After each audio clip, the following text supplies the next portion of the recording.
I feel like ranting this evening, so strap in, let's see where this one goes.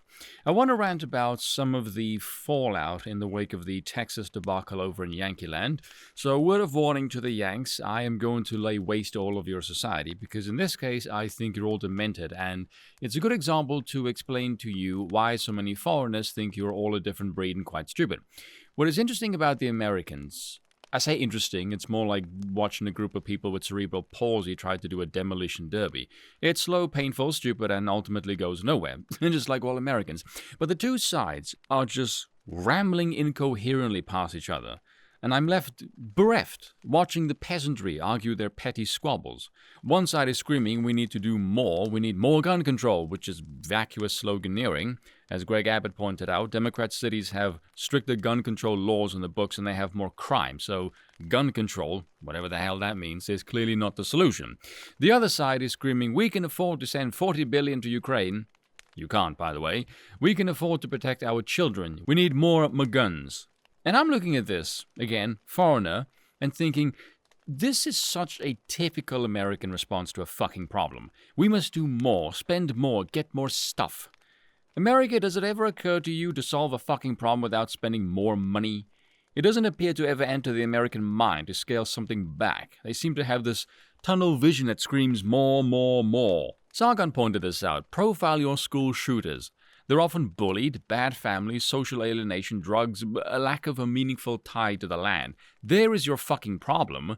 And disarming the citizens or arming everyone to the teeth like a drunken Rambo is not at all related to that problem. So neither the abolish all guns or pro-gun nut shithead solution is even viable.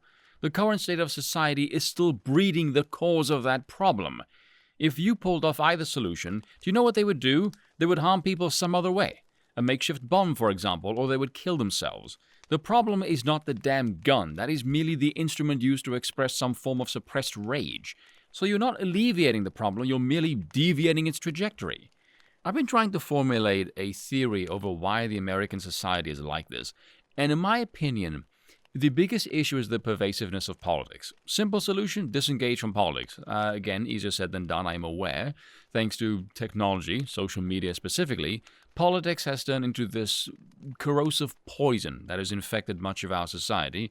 It's become so prevalent, far too many have latched onto political affiliation as a core component of their identity, and all of that unnecessary politicization is ramping up the tribalism to some extreme levels. And because those who possess this mindset are also conveniently historically ignorant imbeciles who are constantly suckered into politics, they believe every bloody ill and issue in society must require a political solution of some kind.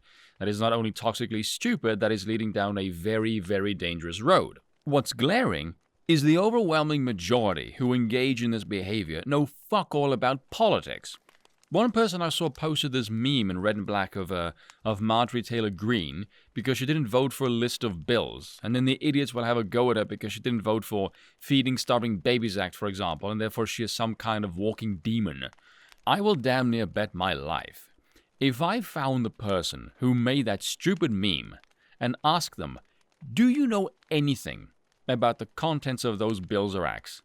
Who wrote them? The co-authors, the sponsors, what's in them, where is the money going, what company is involved, who is getting paid and why, what's the purpose of it, what's the intended result, what will be the actual outcome?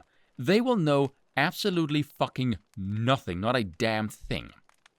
I got news for you. If this is your attitude, you're not into politics. You're a dim-witted tribalist with a drug problem. You're addicted to dopamine that's predicated on the perception of your side scoring a win. A mentality that should immediately disqualify you from ever casting a ballot because you're a clueless mongoloid. I don't give a damn what you think is fair or equal, especially if you're a progressive. That's one of the biggest issues in our society. Many a decade ago, we started replacing what is effective with what sounds good.